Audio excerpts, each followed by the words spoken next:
kita langsung aja mulai ya. Jadi kalau tadi Dokter Tiwi udah membahas tentang emergency yang kayak diare, demam dan sebagainya.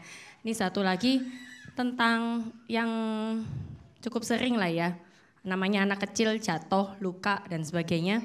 Kita bahas tentang gimana caranya menanganin luka itu secara cepat, tepat.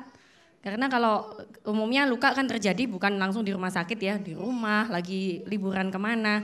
Apa sih yang bisa kita kerjain dulu? Apa begitu luka langsung cepet-cepet harus bawa ke rumah sakit? Enggak juga.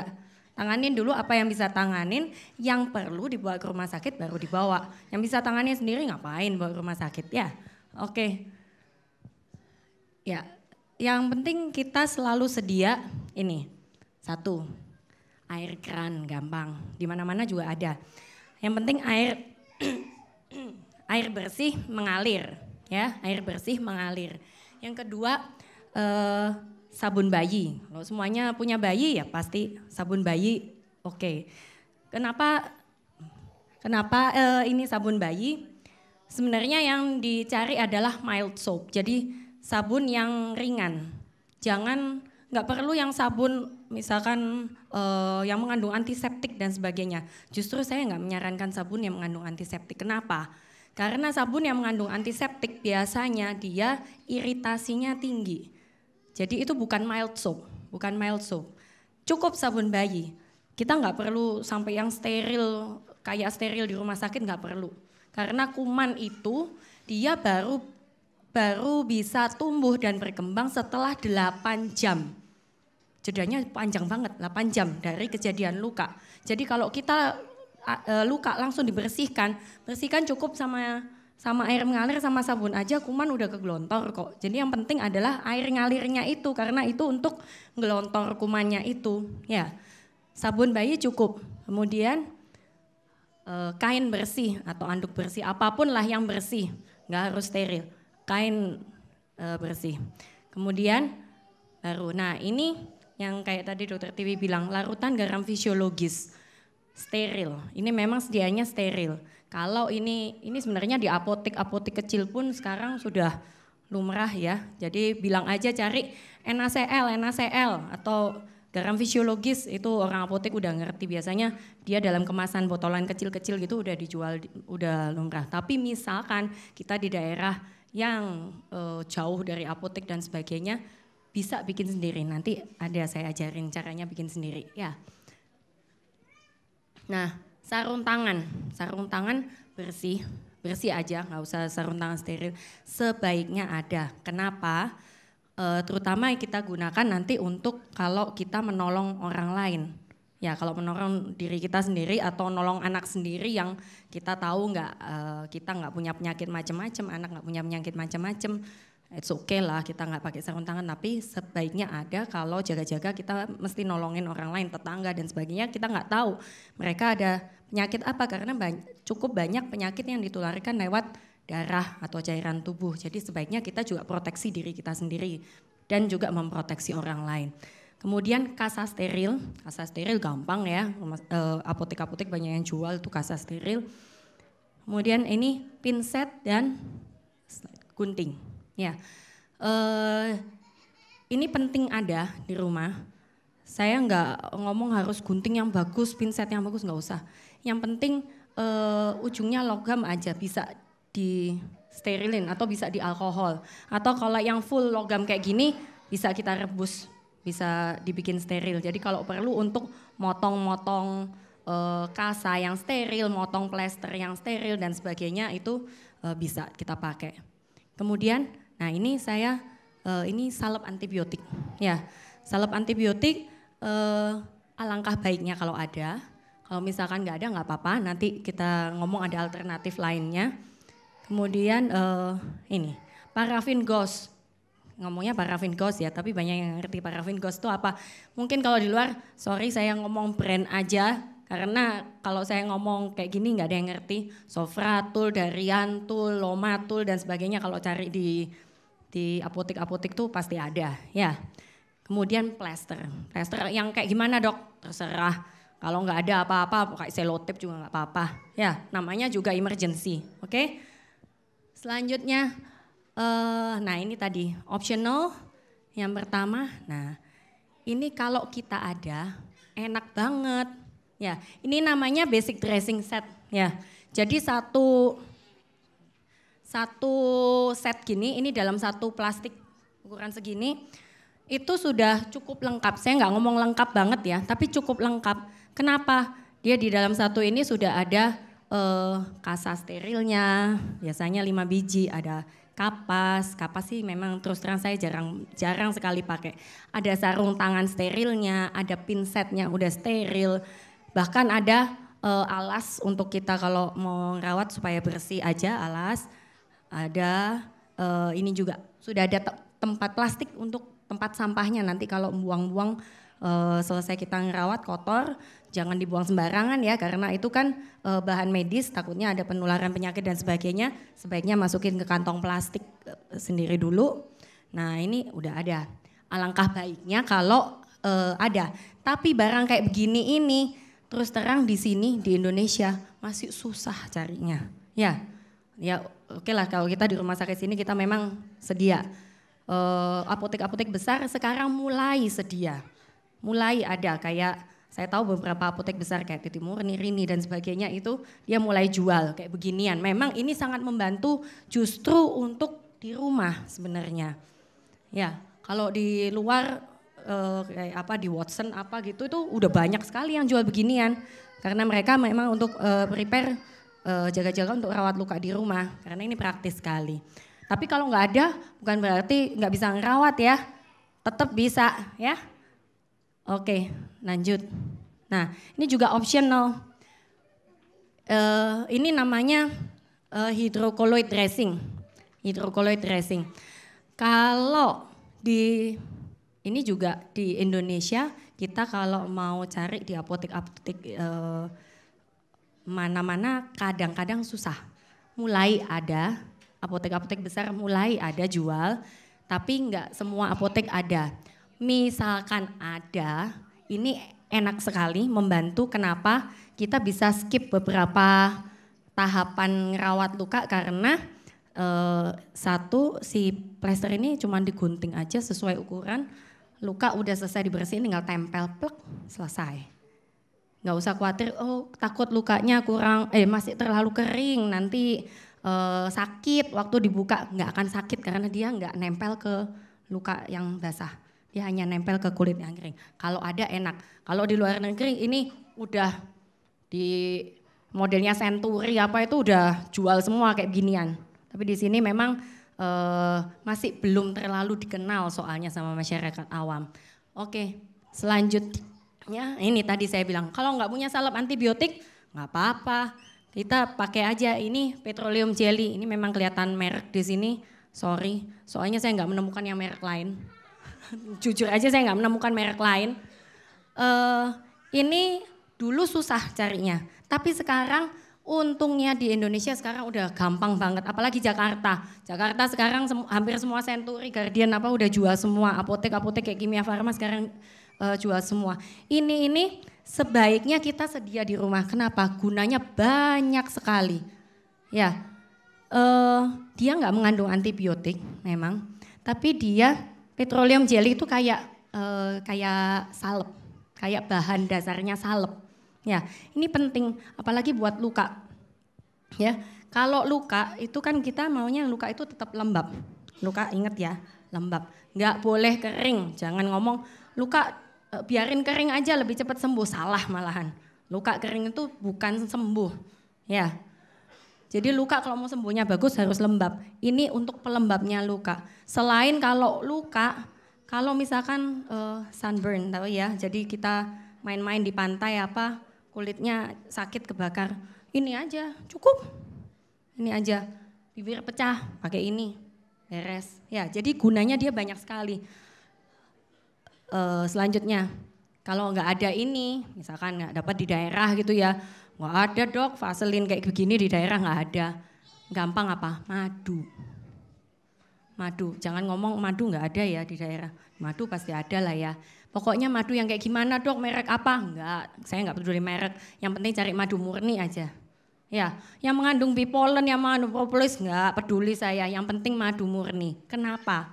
Madu ini selain dia konsistensinya dia juga meskipun dia memang lebih encer ya daripada salep, oke.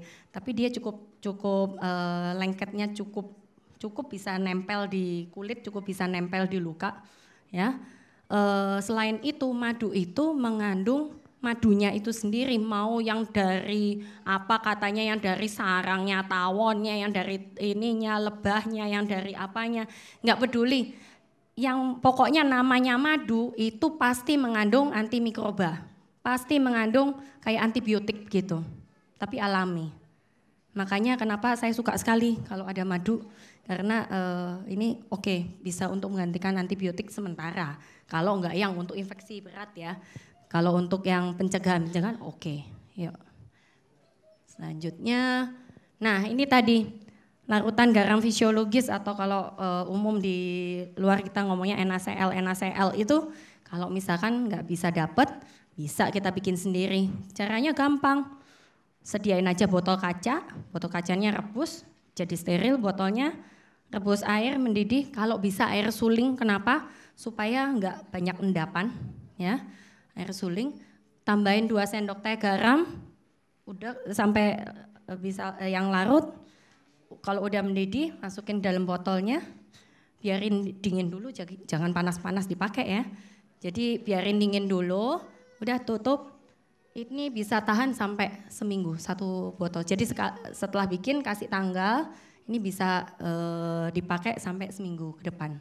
Oke, selanjutnya. Oke, sekarang tadi kita ngomong prinsip utamanya ngerawat luka. Kita targetnya apa sih? 1, kita pengen lukanya cepat sembuh. Gimana supaya lukanya bisa cepat sembuh dan kalau bisa nggak berbekas katanya. Saya bilang sih hampir semua luka pasti ada bekasnya meskipun minimal. Ya, ada sih, ada luka tertentu yang dangkal banget sehingga tidak berbekas sama sekali bisa. Tapi kalau lukanya udah lewat yang namanya lapisan dermis. Jadi kalau kulit itu kan ada lapisan paling luar, itu yang kita ngomong kayak kulit ari ya orang ngomongnya ya.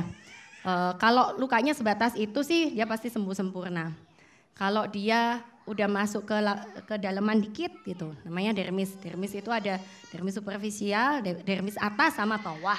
Kalau yang atas bisa sembuh sempurna tanpa bekas, tapi kalau udah dermis yang dalam pasti ada bekas. Mau dijahit sama dokter bedah plastik paling hebat sedunia pun tetap pasti ada bekas meskipun bekasnya minimal. Ya, tapi tetap pasti ada bekas. Selanjutnya, caranya gimana? Prinsipnya cuma 2. 1, harus bebas infeksi. Jangan sampai lukanya jadi infeksi. Ya, kedua, nah ini tadi. Merawat luka itu, luka harus dipertahankan kondisinya supaya tetap lembab. Tidak basah dan tidak kering. Lembab, jadi tengah-tengah. Ya. Kenapa lembab? Karena kalau dalam kondisi lembab itu sel-sel dalam tubuh kita yang diperlukan untuk meregenerasi, jadi untuk nyembuhin itu luka sendiri. Tuhan itu kan sudah baik ya, sebenarnya luka nggak diapa-apain tuh bisa sembuh gitu loh dari badan kita sendiri. Tapi supaya sel-sel dalam tubuh ini bisa merepair sendiri dengan baik, itu dia butuh kondisi lembab. Kalau dia kering, mati sel-selnya, dia malah menghambat penyembuhannya. Jangan kalau misalkan, dok kalau diplesterin gitu, kalau diplesterin nih dok, dia kayak benyenyek terus ya, sehari 2 hari pertama dia kayak benyenyek terus gitu. Kalau dibiarin kering cuman kasih betadin gitu doang, dibiarin aja kena angin-angin kering, udah kering dok. Jadi kayak ini kan keringnya apa dulu, kayak keropeng gitu kan keringnya. Keropeng itu bukan lukanya sembuh loh. Ya, buktinya apa? Dia masih gatel. Kalau keropengnya ini dia misalkan di lutut gitu ya, dia gini sedikit, crack masih basah kan dalamnya, itu artinya lukanya belum sembuh. Dengan adanya keropeng bukan berarti lukanya lebih cepat sembuh daripada kalau misalkan kita pakai penutup yang bagus, yang ini. Bukan berarti lebih cepat sembuh, justru dengan adanya keropeng itu bisa menghambat penyembuhannya jadi lebih lama. Kelihatannya aja dia kering luarnya doang, dalamnya dia tetap basah. Ya, oke. Ingat-ingat ya, jadi nggak boleh kering, justru lembab. Boleh nggak sih dirawat terbuka? Boleh, asal tetap bisa dijaga kelembapannya. Tetap nggak boleh dibiarin kering lukanya. Oke?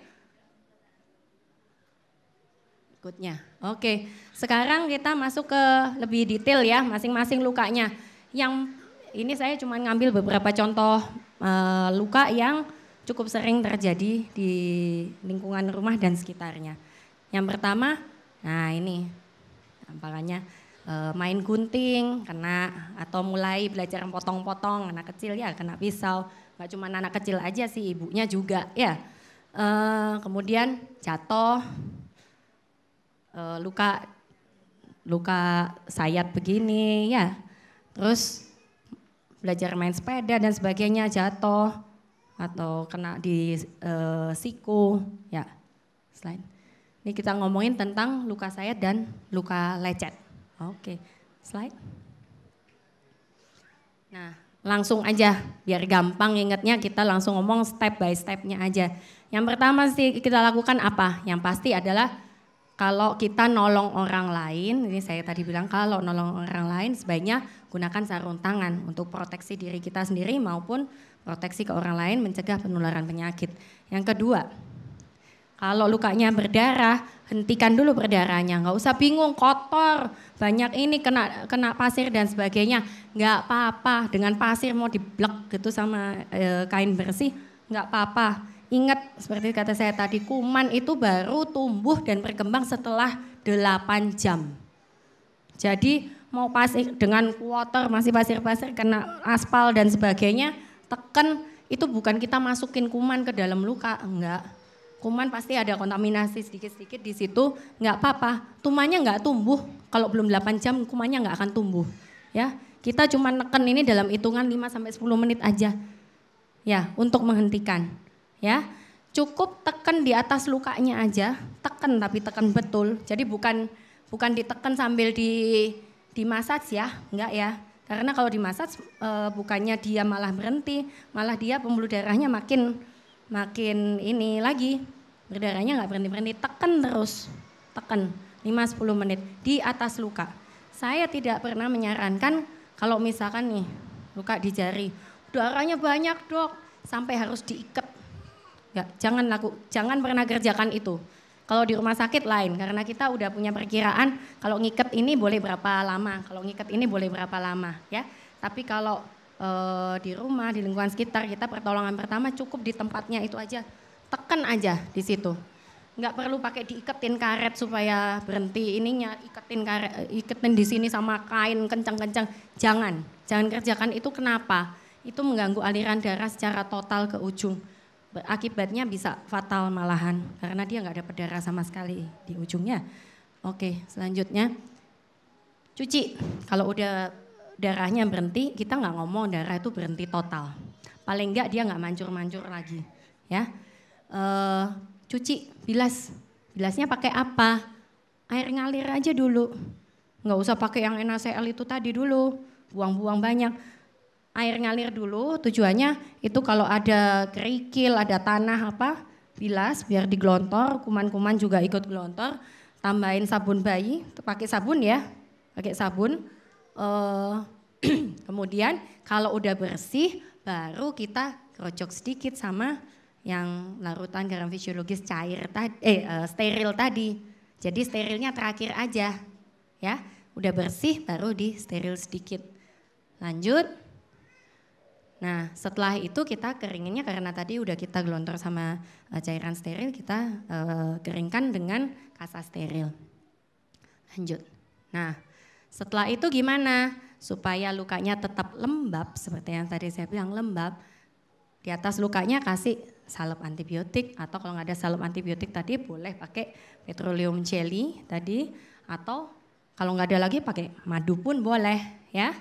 Setelah itu next. Nah, di atas lukanya dikasih parafin gauze atau yaitu tadi yang kalau di luar ngomongnya mau beli Sofratu, beli Lomatu, beli Dariantul kalau di apotek-apotek luar ya. Soalnya kadang orang apotek juga dibilangin mau beli parafin gauze.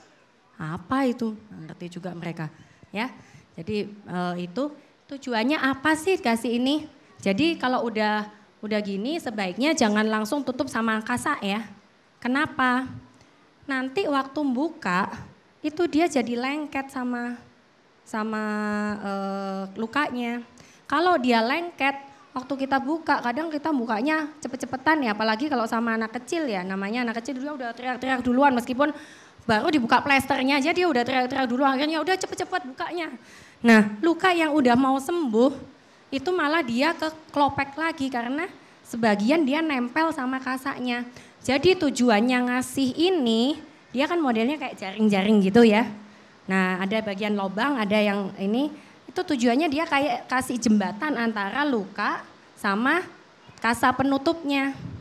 Supaya dia enggak 100% luka itu nempel ke kasa. Memang dia masih ada yang nempel ke jaringnya ini. Makanya kenapa jaringnya ini biasanya dia namanya parafin gauze. Jadi dia mengandung parafin, dia ada kayak lapisan lilinnya. Tujuannya supaya dia juga enggak terlalu lengket sama luka. Ya. Jadi ini tujuannya, kenapa sih pakai ini itu tujuannya sebenarnya supaya dia nggak nempel langsung ke kasanya. Lanjut, nah setelah itu baru kasa steril, habis itu di plester pinggir-pinggirnya untuk fiksasi aja supaya nggak copot-copot. Atau mau dibalut, tapi kalau balut jangan kenceng-kenceng juga, kayak saya bilang tadi nggak boleh sampai kenceng sampai aliran darahnya terganggu. Nah ini tadi saya bilang kalau misalkan optional tadi misalkan punya yang namanya hidrokoloid dressing, enaknya kita skip semua ini. Jadi habis dikeringin langsung tempel aja. Jadi enaknya yang namanya hidrokoloid dressing ini dia mengandung hidrokoloid di dalamnya. Hidrokoloid ini dia untuk memaintain kelembapan luka. Ya. Dan satu lagi, dia sifatnya nggak bisa nempel sama permukaan yang basah.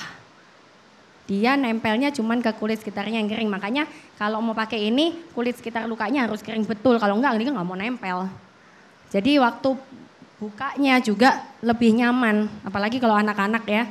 Kadang kita membuka itu kan udah teriak-teriak duluan. Memang dengan parafin gauze pun ini seringkali kalau udah berapa hari dia cukup nempel juga. Cukup nempel jadi waktu dibuka agak nyeri dibandingkan kalau pakai yang hidrokoloid. Dia sama sekali nggak nempel. Ya. Oke, kalau ada. Oke, sebagai catatan yang pertama, kapan sih luka itu harus kita pertimbangkan bawa ke rumah sakit, bawa ke dokter, bawa ke puskesmas, kapan? Kalau lukanya dalam, ya. Luka dalam itu kayak gimana? Nah, ini kayak gini nih. Kalau luka itu dangkal, dia cuma di permukaan, misalkan kayak kena pisau tadi ya, yang gambar pertama dia ini, biasanya dia nggak sampai benggang. Nggak sampai kelihatan benggang kayak begini. Kalau udah benggang kayak begini, artinya dia masuk lapisan kulit yang cukup dalam. Ya, kalau luka kayak begini, saya bilang sebaiknya bawa ke fasilitas kesehatan apapun lah, nggak harus ke rumah sakit gede, nggak perlu. Ya. Dokter praktek yang dekat, ke puskesmas yang dekat aja boleh ya. Belum tentu harus dijahit, tapi paling enggak kita lebih aware karena lukanya lebih dalam, bersihinnya supaya lebih seksama bersihinnya. Jadi sterilnya supaya sampai dalam karena biasanya kalau kita di rumah kita nggak berani tuh bersihin yang sampai dalam kan. Ya supaya mencegah infeksi, belum tentu harus dijahit.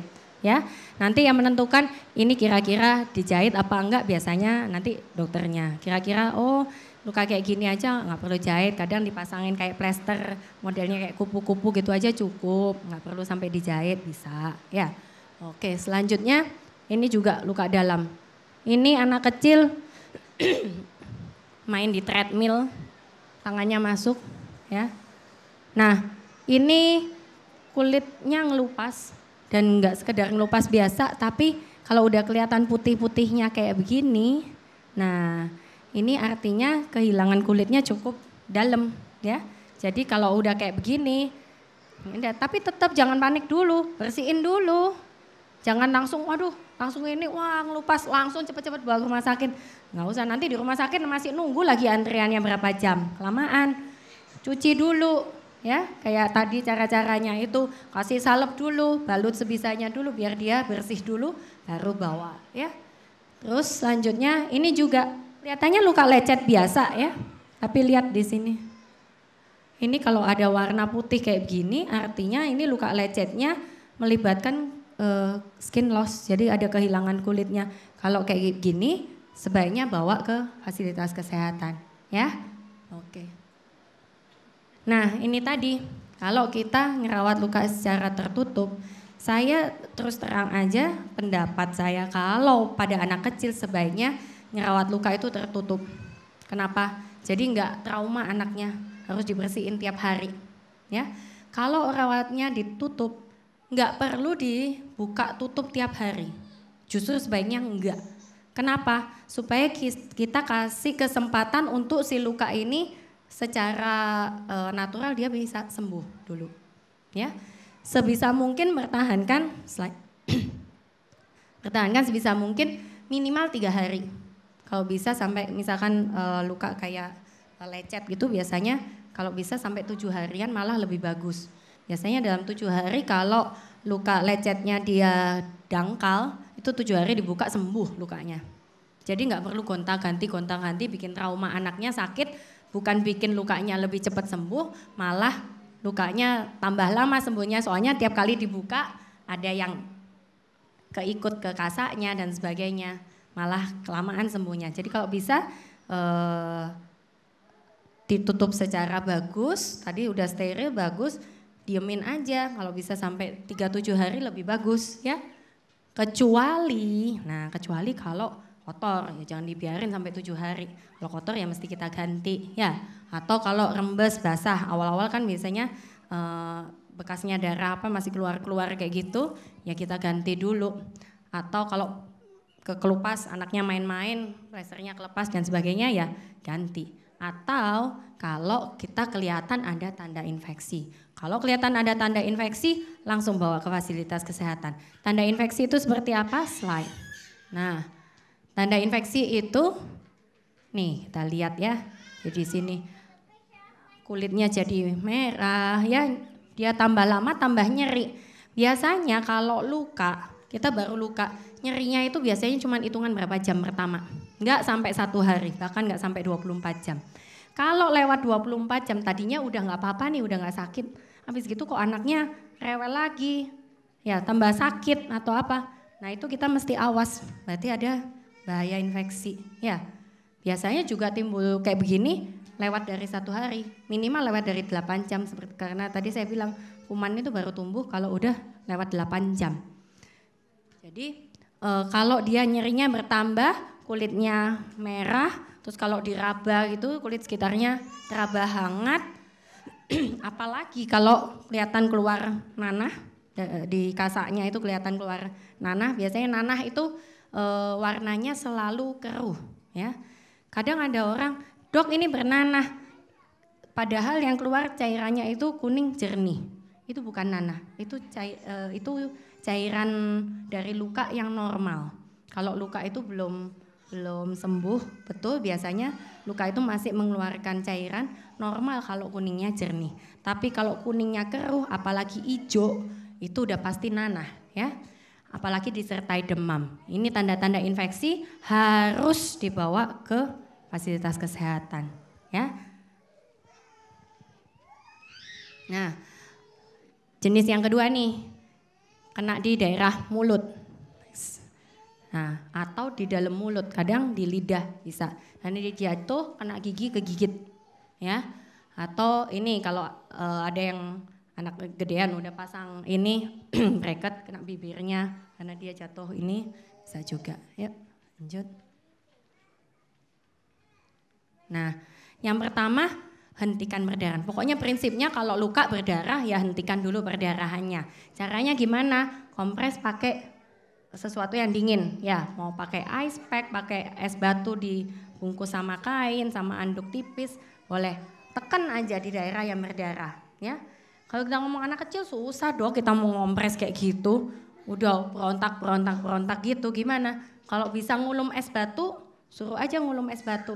Kalau nggak bisa, nggak mau dia ngulum es batu. kasih aja es krim, es loli.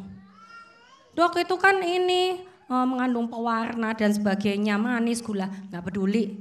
Yang penting kita hentikan dulu perdarahannya. Nggak usah takut sama yang gula-gula dan sebagainya, nggak bahaya kok. Ya, nggak apa-apa. Pokoknya darahnya berhenti dulu. Ya, soalnya apa? Kalau luka dalam mulut, apalagi kalau ada gigi tanggal dan sebagainya, biasanya perdarahannya lumayan itu agak susah berhentinya. Jadi kalau langsung didinginin, dia akan membantu lebih cepat berhenti. Selanjutnya, kalau udah berhenti, baru kita periksa apa aja sih yang kena di dalam mulutnya. Ya, kalau ada bibirnya robek, kita lihat giginya ada yang goyang nggak, ada yang copot nggak. Ya, itu.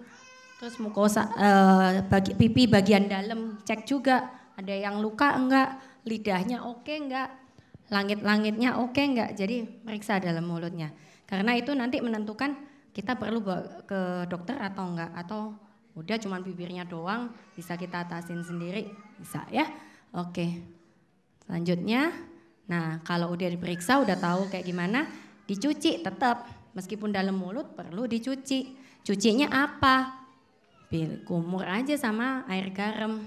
Itu udah cukup, antiseptiknya cukup sebenarnya dengan air garam. Kalau anaknya nggak mau air garam, nggak apa-apa, air putih aja, suruh minumin air putih ya, bilas.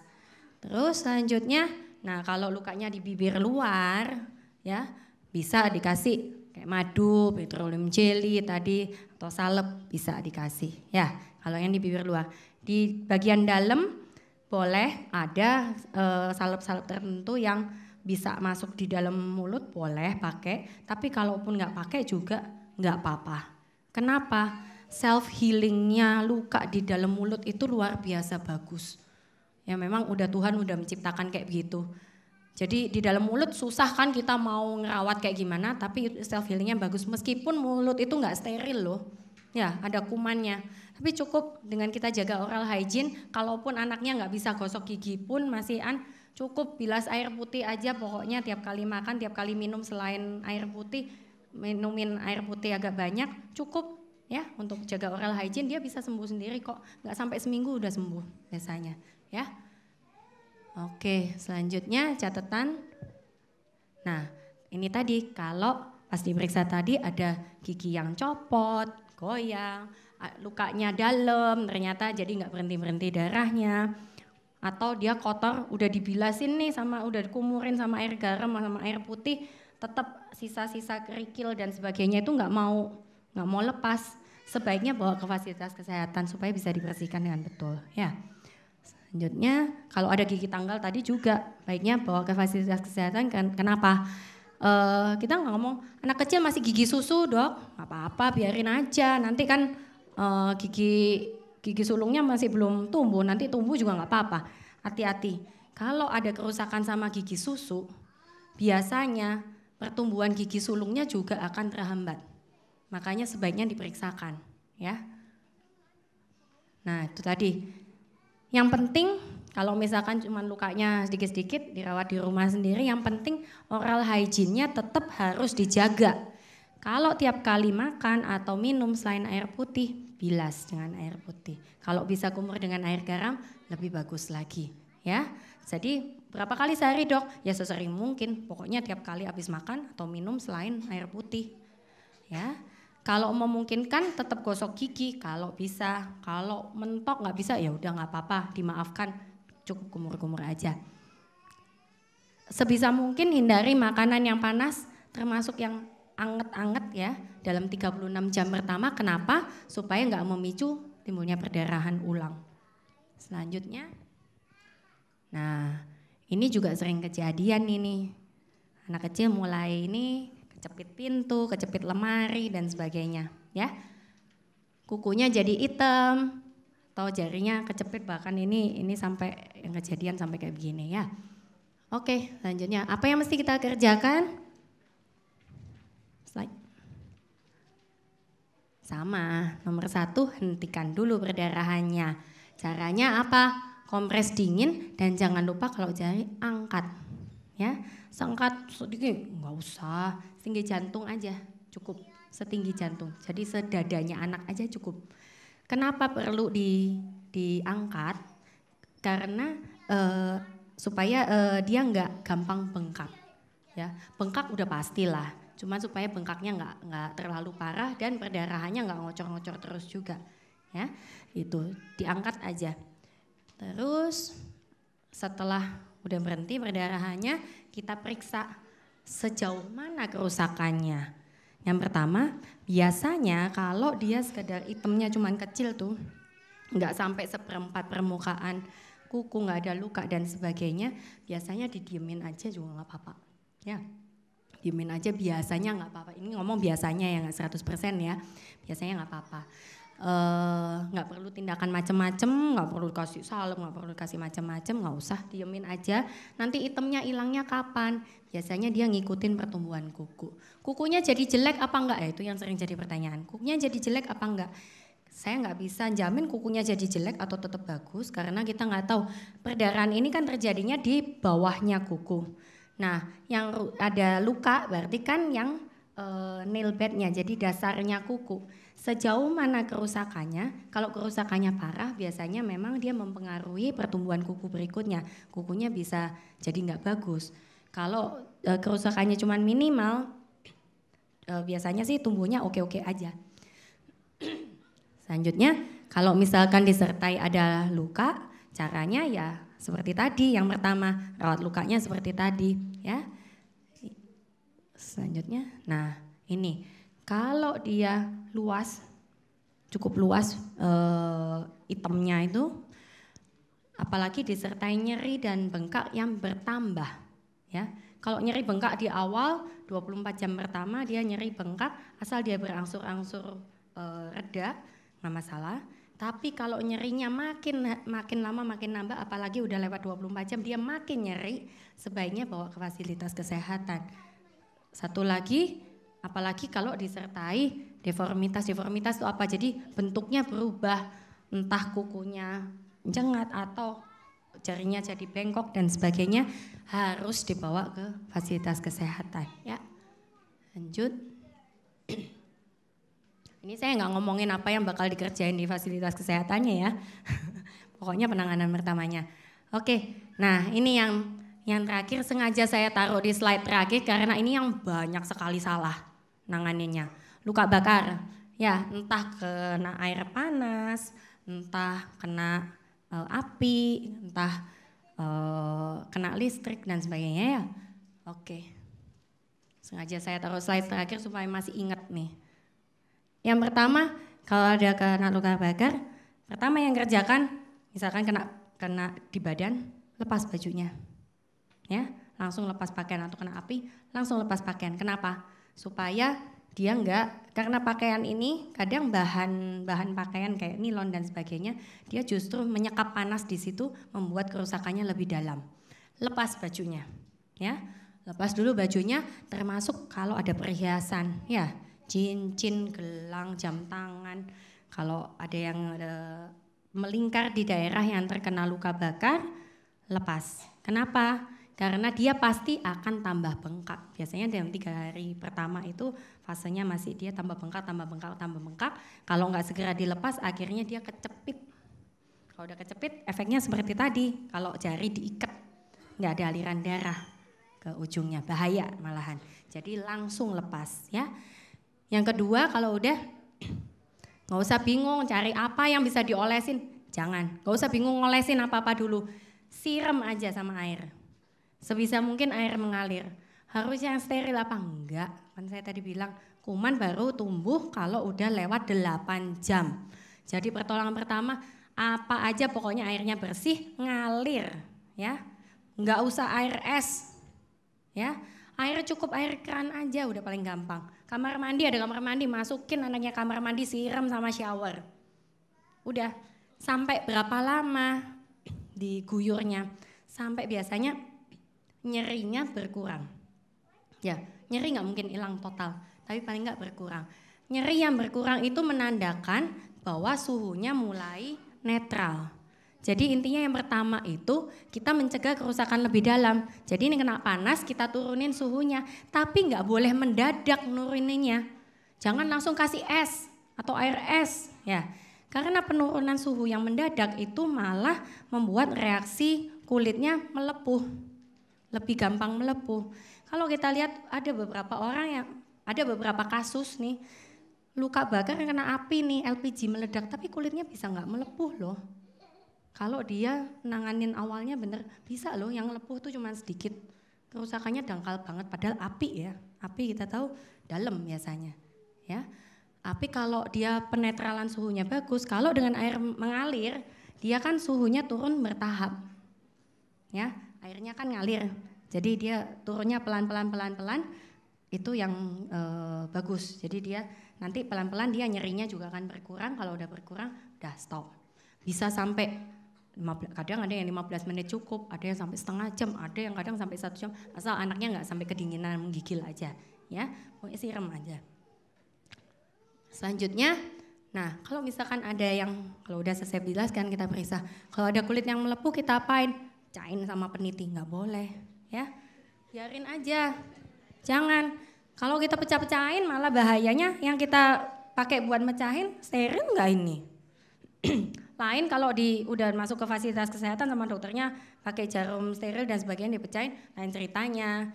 Ya, tapi kalau kita di rumah biasanya peniti dan jadi ini buat mecahin. Nggak usah, biarin aja. Kalau lepuhannya itu kecil-kecil biasanya nanti dia kempes-kempes sendiri kok.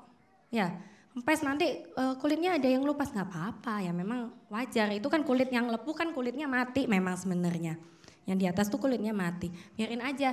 Kalau dia selama masih utuh, malah kalau kecil-kecil ya lepuhannya, itu dia jadi barrier, dia jadi kayak penutupnya luka. Nggak usah nutup kayak macam-macam, nggak usah dibalut-balut macam-macam, malah nggak apa-apa. Karena kan lukanya dilindungin sama itu tadi, lepuhannya itu. Kalau lepuhannya kecil, ya. Tapi kalau lepuhannya lebar, memang sebaiknya bawa ke fasilitas kesehatan karena lama nanti ininya, cuman karena lebih lama aja penyembuhannya. Lanjut, nah kalau setelah itu baru dikasih, tadi kalau misalkan ada yang kulit kekelupas dan sebagainya, kasih krim antibiotik atau nggak ada krim nggak apa-apa, salep, petroleum jelly tadi boleh, madu boleh, pokoknya untuk ngelembapin permukaan lukanya. Lanjut. Sama seperti tadi, si parafin gauze supaya dia nggak nempel langsung ke kasa. Lanjut, balut, ya. Tuh, sama kayak tadi. Kalau lukanya kecil, ya nggak harus bawa ke rumah sakit kan. Kalau lukanya nggak kena organ-organ yang vital, nggak harus bawa ke rumah sakit, biarin aja tertutup. Sebisa mungkin pertahankan 3-7 hari, baru diganti. Asal nggak kotor dan sebagainya tadi. Terus yang penting luka bakar ini nyeri, apalagi kalau lukanya di permukaan, makin permukaan lukanya makin dangkal, lukanya makin nyeri. Ya, orang yang kena air panas dibandingin sama orang yang kena sunburn, kira-kira mana lebih nyeri? Sunburn lebih nyeri loh. Ya, gosong kena ini berjemur di pantai gitu lebih nyeri daripada kalau kita kena air panas. Kena air panas nyerinya cuma berapa jam aja, sunburn sampai besoknya masih nyeri. Karena apa? Saraf itu lebih banyak di permukaan daripada di dalam. Kalau lukanya dalam justru dia nggak nyeri biasanya, ya. Jadi minum obat anti nyeri. Oke, selanjutnya. Nah, ini catatan. Yang pertama, kalau luka bakar ini tadi, meskipun kecil, tapi kalau kena tangan atau wajah, ini organ vital, ya kita ngomong organ vital. Kena tangan, wajah, kena kemaluan, itu harus dibawa ke fasilitas kesehatan, ya. Karena tangan kenapa? Cuman kecil aja kok dok, tapi kalau dia kena di daerah sendi, kalau kita ngerawatnya kurang optimal, penyembuhan lukanya jadi terhambat. Kalau penyembuhan luka lewat dari 2 minggu, biasanya dia menimbulkan parut. Kalau udah timbul parut di tangan, apalagi di daerah sendi, bisa mengganggu fungsi. Ya, makanya hati-hati. Kelihatan cuma di tangan kecil, bawa ke fasilitas kesehatan supaya lebih optimal aja penyembuhannya. Kita targetnya kalau bisa di bawah 2 minggu udah sembuh, supaya nggak timbul parut, supaya nggak cacat. Di wajah sama ya, di kemaluan juga begitu ya. Kelihatannya cuma kecipratan sedikit di kemaluan, tapi kalau kita nggak perawatannya nggak optimal betul, khawatirkan dia bisa lengket.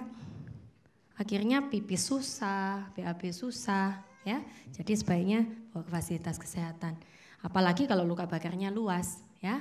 Kena listrik harus dibawa ke fasilitas kesehatan karena biasanya dalam lukanya. Kemudian apalagi disertai demam dan tadi kalau ada tanda-tanda infeksi. Oke, nah ini tadi mitos-mitos sekeliling luka bakar yang biasanya salah, ya.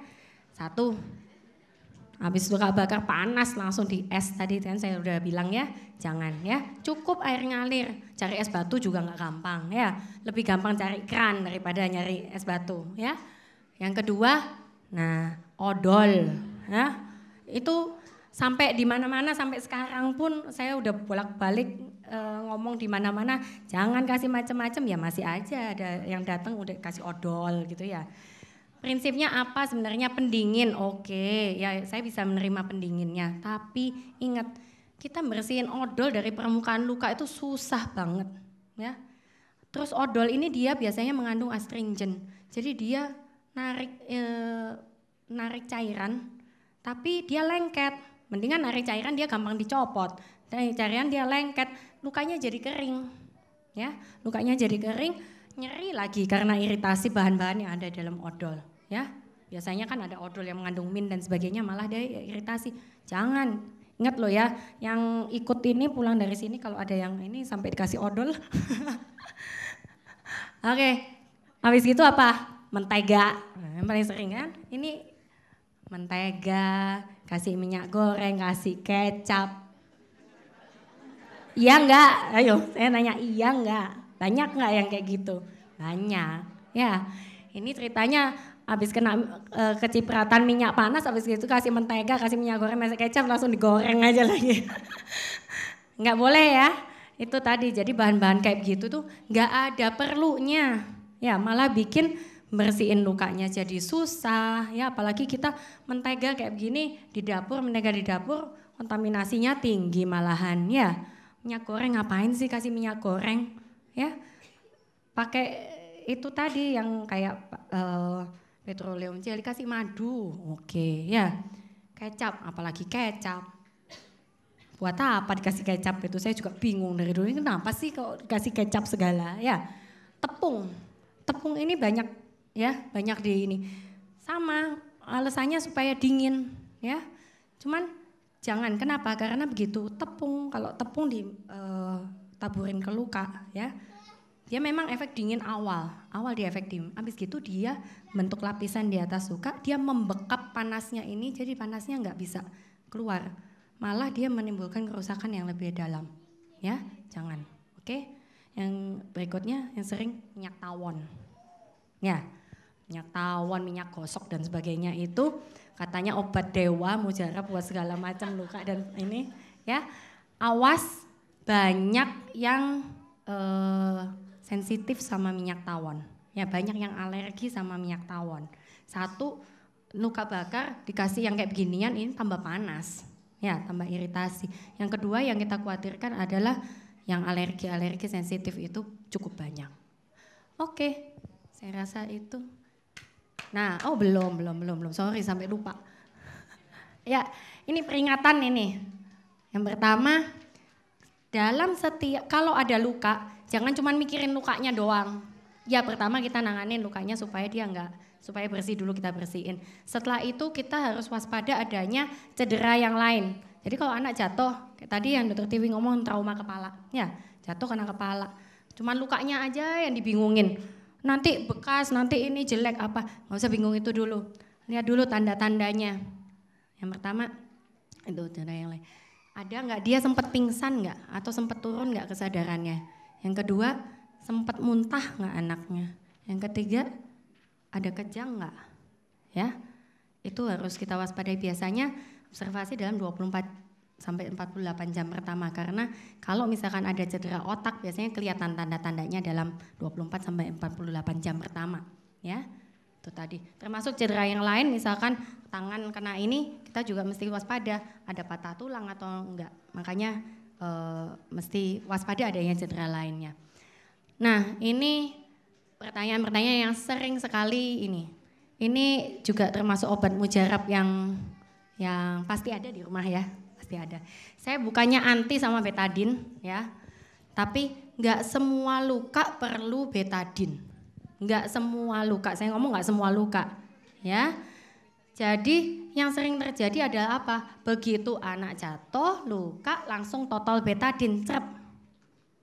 Itu salah besar, salah besar. Kayak tadi yang saya bilang kalau begitu anak jatuh, luka diapain dulu? Cuci dulu. Bukan betadin dulu, cuci dulu. Betadin memang antiseptik, dia anti kuman. Kan semua takut, nanti kalau nggak cepet-cepet kasih betadin kumannya ini nanti infeksi. Saya bilang 8 jam. 8 jam masih ada waktu. Dan kalau kita udah cuci bersih, kuman itu enggak segampang itu kok tumbuh dan berkembang di dalam badan kita, kecuali imun kita benar-benar jelek banget ya. Enggak segampang itu kuman bikin infeksi. Ya. Satu lagi kalau ya ini sama ya, betadin, rifanol, satu lagi alkohol. Sama ini sistemnya ya. Jadi bahan-bahan yang ada di betadin, rifanol, alkohol, semua antiseptik kayak tadi saya ngomong sabun antiseptik aja itu iritasi ya, bisa bikin iritasi. Kalau iritasi justru dia bisa menghambat penyembuhan luka. Jadi menghambat sel dalam tubuh kita yang berguna untuk self healing. Jadi dia malah bikin prolong ya. Jadi kalau nggak perlu pakai. Ada badan ini di rumah boleh. Jadi misalkan kalau memang infeksi beneran ada nanah, ya saya pakai betadin, pakai rifanol ya. Tapi bukan berarti setiap luka baru jret kasih betadin, enggak ya. Itu kasus khusus aja. Kalau memang infeksi ya pakai. Terus kapas. Boleh nggak sih bersihin luka sama kapas? Sebaiknya enggak. Ya, kenapa? Karena serabutnya ini seringkali tinggal di luka. Susah bersihinnya. Sebaiknya kasak yang disediain ya.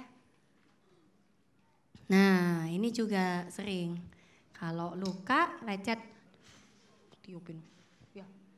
Buat apa sih ditiupin? Buat apa ditiupin ayo? Hah? Biar nggak sakit. Nah, biar kena angin-angin cepet kering. Biar nggak sakit. Jangan ya, nggak boleh luka ditiupin. Kenapa? Dalam mulut kita ini kumannya banyak. Ya, ingat-ingat kumannya banyak. Kita udah nyuci bersih dan ditiupin, habis itu kita masukin lagi kuman ke situ malahan. Ya, nggak usah, biarin aja luka itu udah punya waktunya sendiri. Mau ditiupin nggak ditiupin sama kok ininya, keringnya dan sebagainya ya. Jadi nggak usah. Nah ini tadi luka sebaiknya dirawat tertutup atau dibuka sih dok? Katanya kalau dibuka lebih cepat kering, lebih cepat sembuh dibandingin kalau ditutup. Penyayat terus tadi udah saya jelasin ya. Jadi luka itu yang penting kondisinya lembab. Mau dirawat secara terbuka ataupun tertutup nggak masalah. Yang penting tetap bisa lembab. Jadi kalau luka dibiarin dirawat terbuka boleh. Tapi lihat, jadi tiap berapa jam, kadang 4 jam, 6 jam lihat kalau kering ya disalepin lagi. Ya, bersihin, salepin lagi. Nanti berapa jam dilihat lagi, kalau kering ya bersihin lagi, salepin lagi. Ya, kalau enggak gitu, ya itu tadi malah dia keropengnya tebel, malah dia lama sembuhnya. Ya, kalau anak kecil sebisa mungkin kalau saya pribadi lebih baik ditutup supaya enggak trauma. Bersihin terus kayak gitu bikin trauma ke anak enggak sih? Gitu. Ya, kecuali di area-area tertentu yang memang susah nutupnya, misalkan di daerah bibir, daerah dekat mulut. Kalau dia makan ditutup-tutup malah nanti makanannya masuk ke plesternya dan sebagainya, ya nggak usah, rawat terbuka aja. Tapi caranya kayak tadi harus dijaga kelembapannya, oke? Nah selanjutnya silakan bertanya.